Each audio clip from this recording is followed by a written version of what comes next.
Have you heard, I can't control how I feel? What's going on, Secoya Nation? This is Dr. Schilling bringing you today's Daily Insights. And if you've heard this before, is it you? Is it someone you love? Is it someone you work with? Is it someone you know? Is it a neighbor? Is it a friend? What is it? Today is your opportunity to either stop for yourself or consider challenging someone in your life to stop saying, I can't control how I feel. Because even if it's in a moment, how long you let that last is what matters. Because you can't control flipping out in one moment, but you can say, ooh, lost my stuff there for a second. You can then choose to say, how long do I want to feel like this? And trust me, it's like a muscle. You got to flex it. You got to practice it. You got to get some endurance and some stamina with it. But you can change how you feel because it's a decision, right? What you believe about that situation is determining how you feel.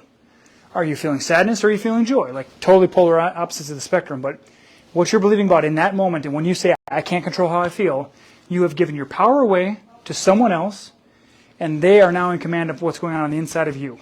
And I'm quite certain you would agree that you don't want to experience that. So what do you get to do about that? First of all, affect label. That means, how am I feeling? Sadness or joy? Anger, happiness? Freedom, punished, limited, controlled? Like, what are you feeling? Identify that first and foremost. Then say, all right, I like it or I don't like it. You choose. I'm not going to choose for you. And then you can say, how long do I want to stay in this state? And then you can say, okay, do I want it 3 seconds, 30 seconds, 3 minutes, 3 hours, 3 days, 3 years, 30 years? Because some people have been living that way forever. Like, this is me too. Like, I have to choose in every moment. Like, when something happens, I have to choose how long do I want to stay in this moment. Because if I say I can't control how I feel, that means somebody else outside of me is controlling me. And ain't nobody got time for that. Okay? So, here's your opportunity today.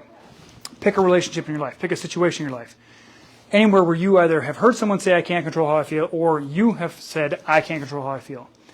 You get to then go to work on saying, excuse me, if you say you can't control how you feel, who's in control?